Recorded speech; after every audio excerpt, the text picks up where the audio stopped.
अस्सलामु अलैकुम वरहमतुल्लाहि वबरकातुह। गुज़िश्ता वीडियोज़ में आदम अलैहिस्सलाम की पैदाइश से लेकर आदम अलैहिस्सलाम की वफ़ात तक बात हुई थी, और ये भी बात हुई थी कि आदम अलैहिस्सलाम की वफ़ात के वक्त जो उनकी आल औलाद हैं उनकी तादाद करीब 40,000 तक पहुँच चुकी थी। हज़रत आदम अलैहिस्सलाम के गुज़रे हुए तकरीबन 900-950 साल या 1000 साल जब गुज़र गया तो बुत परस्ती की शुरुआत हुई। चूँकि नस्ल इंसानी बढ़ चुकी थी और कबीलों में बढ़ चुकी थी, तो चंद बुज़ुर्ग उनमें आए थे।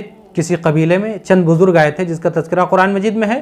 वद, सुवा, यगूस, याऊक और नस्र, ये 5 बुज़ुर्ग आए थे। ये बात याद रखें कि बुज़ुर्ग होने के लिए नबी होना बिल्कुल भी ज़रूरी नहीं। जैसा कि सूरह कहफ में जो अल्लाह ताला ने असहाबे कहफ का तज़किरा किया है, ये नबी नहीं थे। ये गार में अपने ईमान को बचाने के लिए ये औलिया अल्लाह थे जो गार में जाकर, खोह में जाकर छुप गए थे, सिर्फ अपने दीन और अपने ईमान को बचाने के लिए। ये औलिया अल्लाह ताला को इतने पसंद आए कि इनके नाम पर मुकम्मल तौर पर एक सूरत नाजिल कर दी। इसी तरह से वो लोग भी बुज़ुर्ग थे, नबी नहीं थे। 5 नाम लिए गए, वद, सुवा, यगूस, याऊक और नस्र। ये लोग जब गुज़र गए, वफ़ात पा गए, चंद सालों के बाद शैतान उनके कबीले में आया और आकर कहने लगा कि तुम्हारे ये बुज़ुर्ग थे जिनका नाम हम सुनते हैं। लोगों ने कहा कि हाँ, हमारे आबा व अजदाद में से हैं। किसी ने कहा हमारे दादा हैं, किसी ने हमारे परदादा हैं। बड़े नेक लोग थे वो, और जो हमारे अंबिया आए हैं उनके पैरोकार थे और लोगों को अच्छी बात की दावत देते थे।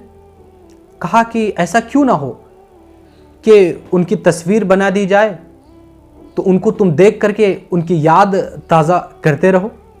उन्होंने कहा कि इससे बड़ी क्या बात हो सकती है, इससे अच्छी बात क्या हो सकती है। अगर तस्वीर रहे तो देख करके उनको याद करेंगे। इब्लीस ने उन 5 की तस्वीर बनाकर उस कबीले के हवाले कर दिया। वो कबीले वाले देखते उसको, देखकर ताज़ीम की निगाह डालते थे और कोई उनके सामने सजदा नहीं, कोई बुत परस्ती नहीं, बस वही ताज़ीम करते थे। उस वक्त तक बुत परस्ती की शुरुआत नहीं हुई थी।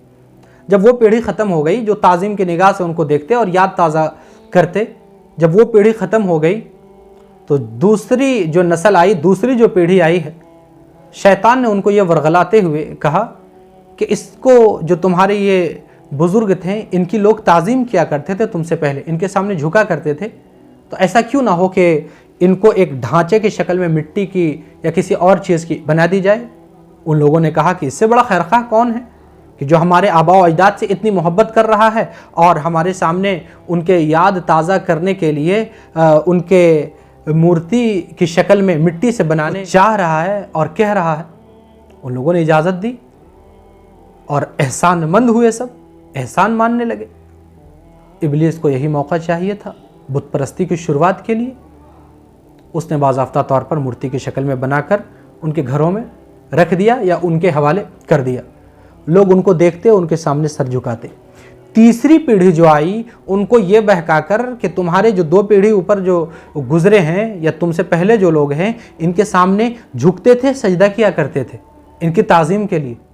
अब इन लोगों ने 1000 साल गुजर चुके हैं हज़रत आदम अलैहिस्सलाम के, अब इन लोगों ने वहाँ पर उनके सामने सजदा करना भी शुरू किया। जो खाते थे तो हमारे ये दादा परदादा या उससे भी पहले के हमारे ये अजीज़ व अकारिब हैं, हमारे बुज़ुर्ग हैं, चलो जो हम खाते हैं उनके सामने ही क्यों न रख दें। चढ़ावा चढ़ाना भी शुरू हो गया, उनके सामने सजदे भी शुरू हो गए। इस तरह से बुत परस्ती की शुरुआत हुई। अब जब बुत परस्ती की शुरुआत हुई तो अल्लाह तबारक व तआला ने अपने सबसे पहले रसूल हज़रत नूह अलैहिस्सलातु वस्सलाम को भेजा उनकी हिदायत के लिए कि उनको बुत परस्ती से निकाल कर एक अल्लाह की तरफ ले आए, दीन और ईमान पर ले आए। नूह अलैहिस्सलाम आए और करीब नूह अलैहिस्सलाम और हज़रत आदम अलैहिस्सलाम के दरमियान 1020 साल का फासला है। नूह अलैहिस्सलाम आकर करीब 950 साल तक, कुरान मजीद के अल्फाज हैं कि 950 साल तक मुसलसल तबलीग करते रहे, लेकिन हज़ारों लाखों लोगों में सिर्फ और सिर्फ 80 लोगों ने या 81 लोगों ने ईमान कबूल किया और राह रास्त पर आए। बड़ी तकलीफ़ होती थी। 950 साल कोई कम नहीं है। हमारे नबी सल्लल्लाहु अलैहि वसल्लम को सब नबियों से आला हैं, इमामुल अंबिया हैं, लेकिन तबलीग का जो ज़माना आप देखें, 40 साल की उम्र में नबूवत मिली, صرف 23 سال کا عرصہ حضور اکرم صلی اللہ علیہ وسلم نے تبلیغ میں دیا، یعنی تبلیغ کے لیے حضور صلی اللہ علیہ وسلم کو اللہ تعالیٰ نے جو زندگی دی صرف 23 سال۔ اور وہاں حضرت نوح علیہ السلام کے بارے میں قرآن مجید یہ کہہ رہا ہے کہ 950 سال تک تبلیغ کرتے رہے، اور اس 950 سال میں صرف 80 یا 81 لوگوں نے ایمان قبول کیا۔ ان میں سے اپنے بھی اولاد میں سے بیٹا نے ایمان قبول نہیں کیا۔ 950 سال کے بعد حضرت نوح علیہ السلام کو لوگوں نے جب پریشان کر دیا، اور جب پریشان ہو گئے تو نوح علیہ السلام نے دعا کی کہ اے اللہ اس قوم کو مٹا دیجیے۔ ہم نے اس کو دن رات پکارا، بار بار پکارا، خوشی میں غمی میں ہر بار انہیں پکارا، لیکن یہ کیا کرتے تھے؟ اپنے کانوں میں انگلیاں ڈال لیا کرتے تھے کہ اس کی بات کو نہیں سننا ہے۔ بعض دفعہ حضرت نوح علیہ السلام پر آوازیں کستے تھے کہ تیرے علاوہ نعوذ باللہ کوئی نہیں ملا نبی بنانے کے لیے، تمہارے پاس کچھ نہیں ہے، نہ مالدار ہو نہ کوئی اور چیز ہے، کیوں تمہیں نبی بنا دیا گیا؟ بعض دفعہ یہ لوگ کہتے نوح علیہ السلام سے کہ تمہارا کون سا رب ہے؟ یعنی اتنے بڑھ گئے تھے بت پرستی میں کہ تمہارا کون سا رب ہے، ذرا بولو اپنے رب کو کہ عذاب لے آئے، نعوذ باللہ۔ اس طرح کے الفاظ جب استعمال کیے حضرت نوح علیہ السلام 950 سال تک دعوت دیتے ہوئے وہ تھک گئے تھے، پریشان ہو گئے تھے۔ اب انہوں نے بد دعا کی، اللہ تعالیٰ نے رسول اور نبی کے بد دعا کو ٹالتا نہیں، بالآخر وہ طوفان نوح کے شکل میں اللہ تعالیٰ نے عذاب نازل کیا۔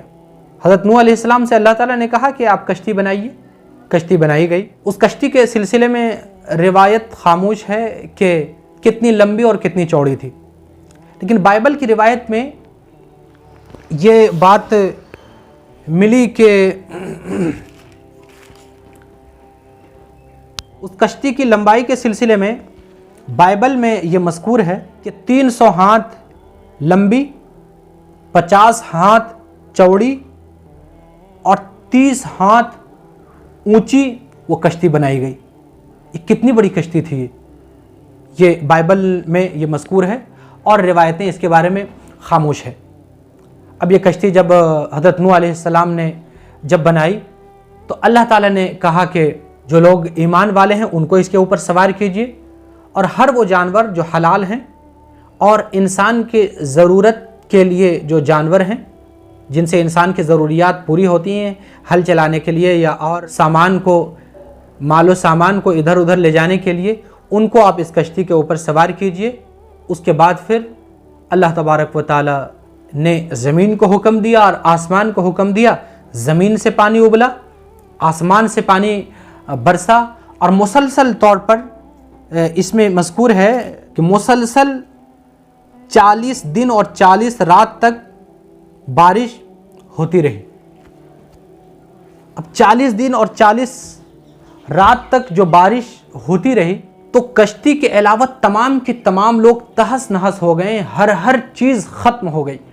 جب طوفان آنے والی تھی اس سے پہلے نوح علیہ السلام نے اپنے ایک بیٹے کو اس کشتی میں، یاد رکھیں کہ نوح علیہ السلام کے 3 بیٹے بھی شامل تھے، ایک سام، دوسرے حام، تیسرے یافس۔ نوح علیہ السلام کے ایک چوتھے بیٹے بھی تھے جس کا نام تھا کنعان۔ وہ اپنے دوستوں کے ساتھ جو کافرین تھے ان کے ساتھ ہو لیا اور کشتی میں سوار ہونے سے انکار کر دیا۔ نوح علیہ السلام بیٹے کی محبتی بار بار بلاتے رہے کہ بیٹا آ جا، آج کوئی نہیں بچائے گا۔ وہ کہہ رہا تھا کہ کیسے نہیں بچیں گے، ہم تو پہاڑ پہ چڑھ جائیں گے۔ نوح علیہ السلام نے کہا کہ اللہ کا غضب نازل ہونے والا ہے، آج کوئی کسی کو نہیں بچا سکتا ہے، اسی لیے آ جاؤ، یہاں تک کہ پہاڑ کی چوٹی بھی تجھے بچا نہیں سکتی۔ آخر میں اس نے انکار کر دیا۔ نوح علیہ السلام غمگین ہو گئے، آسمان سے بارش ہوئی، زمین سے پانی ابلا، اور مفسرین نے فرمایا ہے کہ جو سب سے بڑا پہاڑ تھا جس کے اوپر نوح علیہ السلام کا بیٹا جا کر جس کی چوٹی پر جا بیٹھا تھا، اس پہاڑ کے چوٹی سے 15 ہاتھ اونچائی تک طوفان کا پانی جا چکا تھا۔ یعنی کتنی خطرناک طوفان وہ آئی ہوگی۔ نوح علیہ السلام کشتی پر رہے اور 40 دن 40 رات کے بعد وہ کشتی جا کر، قرآن مجید میں مذکور ہے کہ جودی پہاڑ کی چوٹی پر جا کر ٹھہر گئی، جس کو مفسرین نے کوہ ارارات کے نام سے موسوم کیا ہے، جو ترکی اور رشیا کے درمیان میں غالباً وہ پہاڑ آتا ہے۔ اس کے اوپر جا کر کشتی ٹھہر گئی۔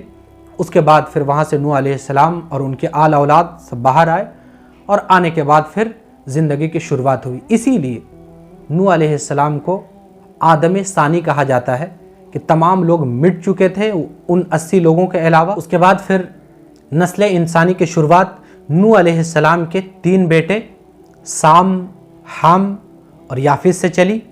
उनके औलाद कहाँ कहाँ जाकर आबाद हुए, किस जगह से नस्ल इंसानी की शुरुआत हुई और हुजूर सल्लल्लाहु अलैहि वसल्लम उन तीनों बेटों में से किसके नस्ल से थे, इंशाअल्लाह नेक्स्ट वीडियो में इसका हम तज़किरा करेंगे। अस्सलामु अलैकुम।